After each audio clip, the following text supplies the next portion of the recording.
pessoal, essa é a aula de vistas seccionais, a parte número 2, continuação.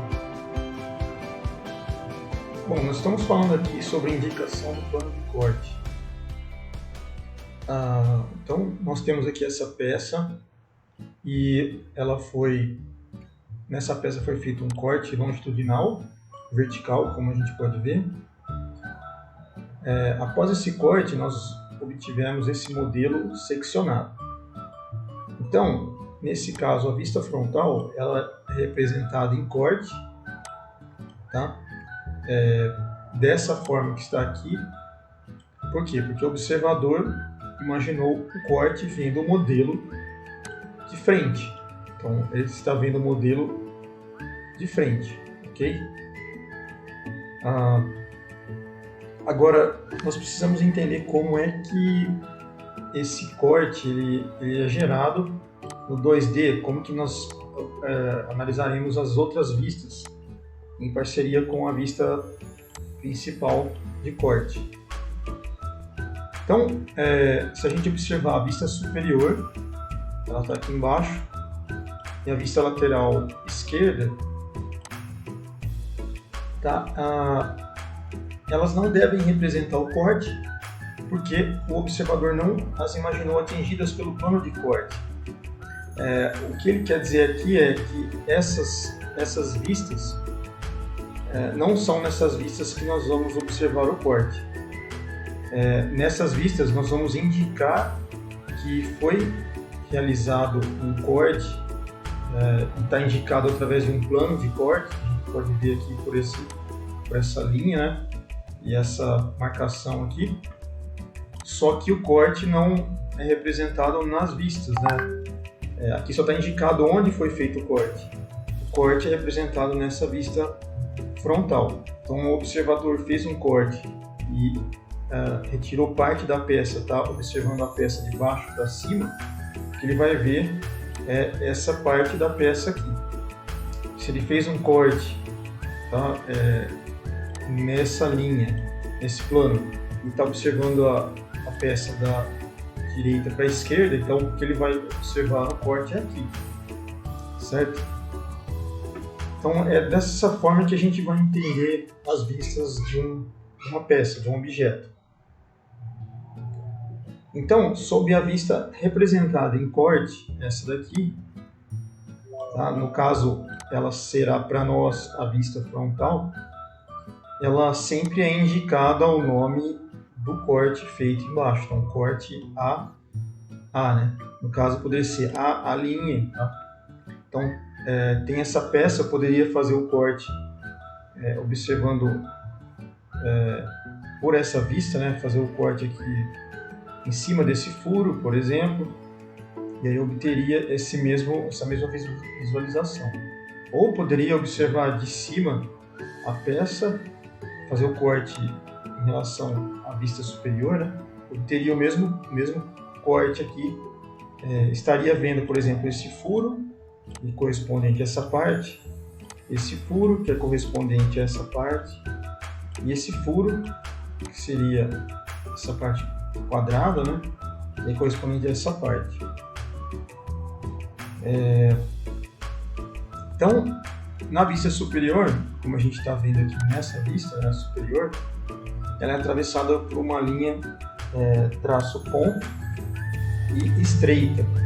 Então, essa linha traço ponto estreita aqui e aqui, certo? Ela tem dois traços largos aqui na extremidade e ela, por conseguinte, né, vai nos mostrar onde foi feito o plano de corte para obter esse desenho que a gente está observando aqui. Então, o que a gente tem que observar numa visão aumentada aqui para a gente visualizar, então eu faço o corte com o plano e aí eu vou ter as partes que são de material, que são as rachuradas, e as partes que não tem material, que são os furos, por exemplo. Então, eu vou representar a vista frontal, que o observador está observando o corte de frente. Então, eu vou indicar aqui o corte, marcando o corte A, né? E vou rachurar as partes que tem material, que estão aqui. O restante, como é furo, né, não vai ter material, mas eu tenho que indicar aqui uma linha de centro, tá? Que é um furo, e esse aqui ele é simétrico. Nas bordas do corte, então você vai ter uma linha mais larga e no interior do corte uma linha mais fina, tá? E as letras com a seta indicando por onde o observador está visualizando a vista do corte aqui, a frontal.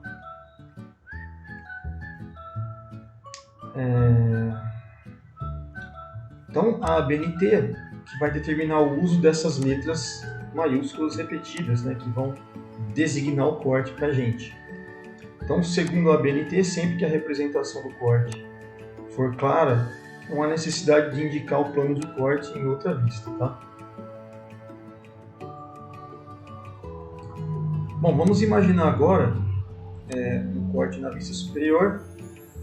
Nós vamos falar agora sobre o corte na vista superior. Vamos imaginar agora o mesmo modelo, esse modelo aqui, ó, tá? Só que ele é visto de cima por um observador. Então ele está sendo visto de cima. Então você está vendo linha tracejada aqui, tá? É porque existe um furo bem aqui e um outro furo aqui. Aí está vendo essa vista de cima para baixo. Então, para que os furos redondos fiquem visíveis, o observador deve imaginar um corte num plano que seja paralelo ao plano de projeção horizontal. Então é esse plano aqui, ó. Então eu estou observando o objeto, o modelo de cima e faço um corte aqui nesse plano. O que eu vou observar? Eu vou retirar essas duas partes aqui, vou jogar fora, né? Vou ficar com esse modelo particionado, Então, com o modelo particionado, como que nós vamos gerar as vistas, né? Então, se eu estivesse observando ele primeiro na vista frontal e fizesse um corte justamente aqui, ó, que ele deixou indicado, então eu veria de cima para baixo esse tipo de vista, tá? Com um corte longitudinal. Essa vista aqui não mudou nada, ela vai ficar ali para a gente, tá? E a projeção no plano, só para a gente entender, no diedro ali, ficaria dessa forma. Bom, então, para esse tipo de corte aqui, na vista superior, então as setas vão indicar o nome do corte, e a direção em que ele está sendo feito. De cima para baixo, a direção. Então o corte leva o nome de corte AA, né? A gente verifica aqui que a indicação do local onde passa o plano de corte foi representada somente na vista frontal, essa vista aqui. Eu não fiz isso nessa vista, por exemplo, lateral esquerda. Novamente, as partes maciças, né, que foram cortadas, elas vão ficar indicadas por rachuras.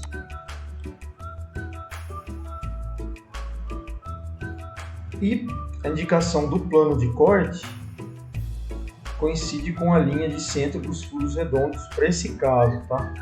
Específico aí, coincide com a linha. Ok, vamos para o corte composto agora.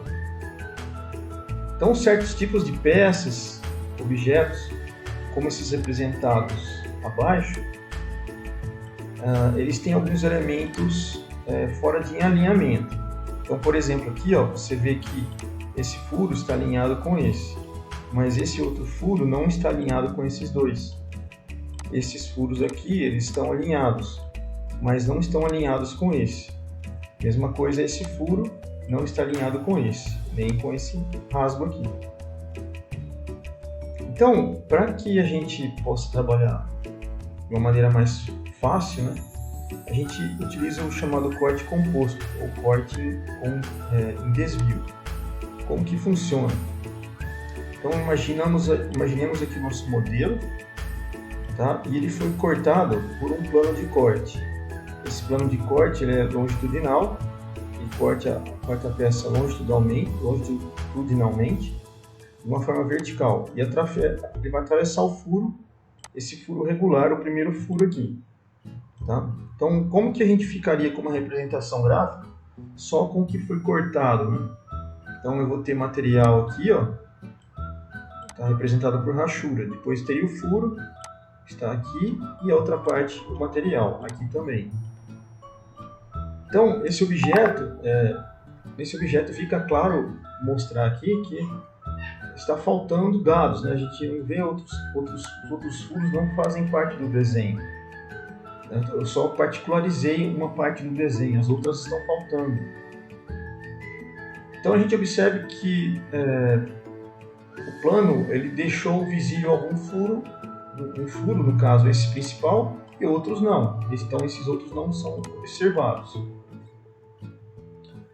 Para que a gente possa analisar todos os furos que estão por aqui, a gente tem que imaginar um outro tipo de plano de corte, que vai ser paralelo ao anterior. Então, eu tenho esse plano aqui, por exemplo, ó, esse plano que corta esse furo embaixo. Se eu imaginar que tem um outro plano que é paralelo ao primeiro, e por outro furo também, eu consigo cortar a peça desse jeito.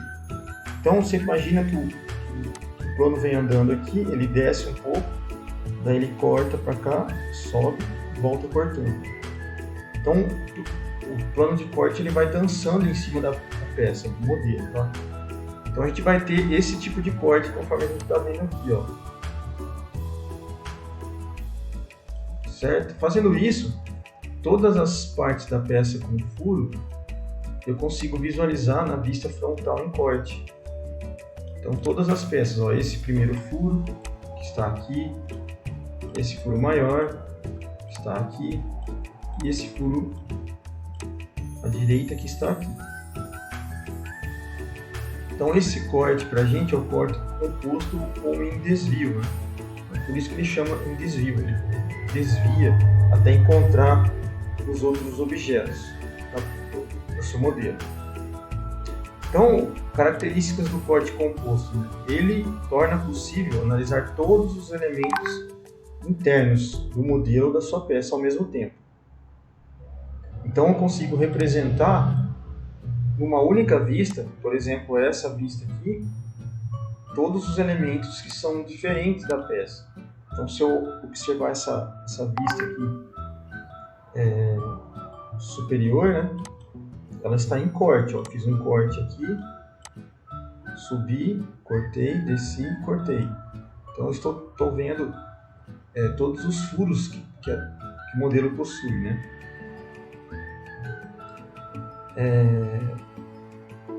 Então, ela facilita a nossa vida, certo? Então, o corte composto, o desvio. Vamos ver algumas características das nossas vistas, né? Então, esse objeto gerou essas duas vistas ortográficas. Então, nós temos aqui essa primeira vista superior. Então, eu cortei o objeto. Você vai observar que, novamente, a linha de corte ela é mais espessa na borda, daí ela vem afinando, ela afina com traço ponto. Chegando aqui, você tem que aumentar de novo o traçado, né?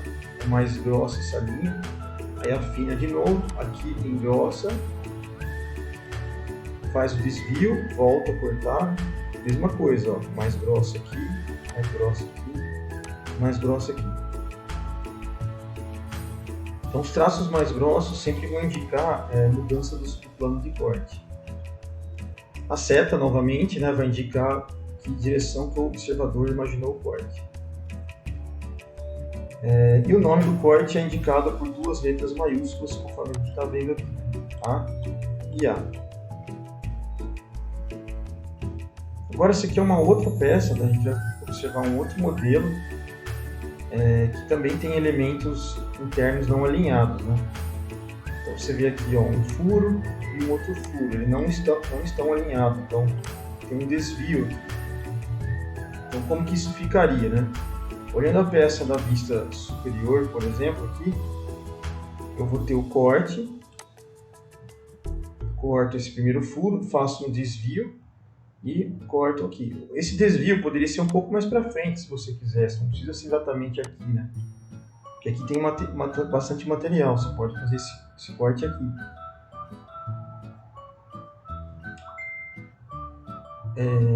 Um outro exemplo aqui, esse tipo de peça, a gente precisa desviar para encontrar todos os furos da peça, né, mais de uma vez.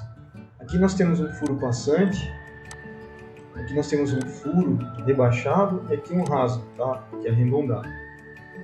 Então, eu preciso de 3 planos de corte paralelos, tá, todos paralelos, ó, esse plano aqui, paralelo a esse plano, paralelo a esse plano. Eles são desviados. Mais de uma vez. E vai gerar esse modelo aqui seccionado. Como que ficaria a vista dele nas vistas ortográficas, né? Então, para aqui a vista superior, eu fiz o primeiro corte, desviei, fiz o segundo corte, desviei, fiz o último corte. Daí que eu vou observar, aqui é vazio, aqui nós temos vazio, vazio e o último vazio, certo? O material está todo rachurado, como a gente está vendo aqui, certo? Então, a gente tem aqui a vista superior e aqui a vista frontal, de corte, em corte, certo? Corte composto. Vamos pegar agora essa peça aqui, vamos estudar um corte composto por planos concorrentes. Como aqui a gente observa, nós temos 3 furos, eles estão de forma angular um em relação ao outro, né? Provavelmente 120 graus um do outro. Os furos são furos passantes. Então a gente precisa imaginar o seguinte: se eu utilizar um plano passando por esse primeiro furo aqui, ó, certo? E fizer, por exemplo, um corte para cá, eu resolvo o problema com esses 2 furos, mas o terceiro eu não consigo trabalhar com ele. Então eu tenho que pensar numa forma que eu consiga cortar e ao mesmo tempo mostrar as vistas relacionadas aos 3 furos. Então, se a gente imaginar que esse objeto, que chama de flange, foi atingido por um único corte, passando por um furo central, né? O que acontece? Somente um dos furos vai ser visível, os outros vão ficar invisíveis. Então, para eu visualizar que existem outros furos na peça, eu preciso fazer mais planos aí ao longo da peça. Então, esses planos vão ser planos concorrentes. Eles vão se cruzar. Tá? Então, aqui, plano P1 se cruzando com o plano P2.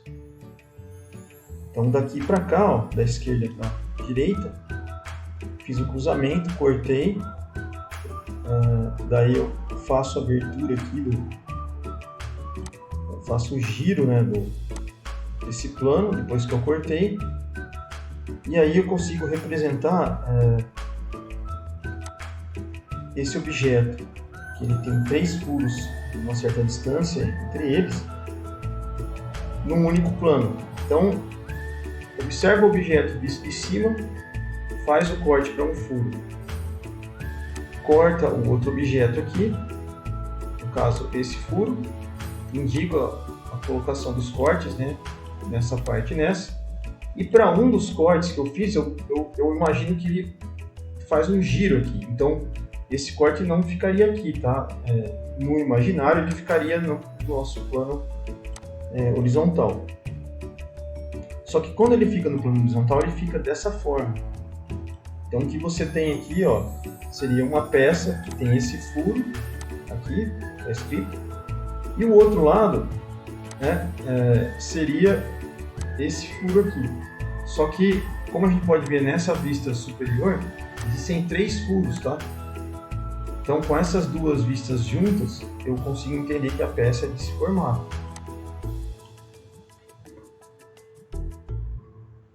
Então, na vista frontal, todos os elementos aqui são visíveis. O furo interno, esse furo aqui e esses 2 furos, esse furo em corte, né, girado, e esse daqui também girado. Então, aparece aqui. certo? Então, na vista superior, os elementos são representados sem rotação na sua posição real. Esse aqui. E nessa vista fica visível que esse corte é composto por 2 planos concorrentes. Bom, pessoal, nós vamos fechar por aqui essa parte número 2 e a gente continua para finalizar a aula posteriormente. Então, até logo e bons estudos!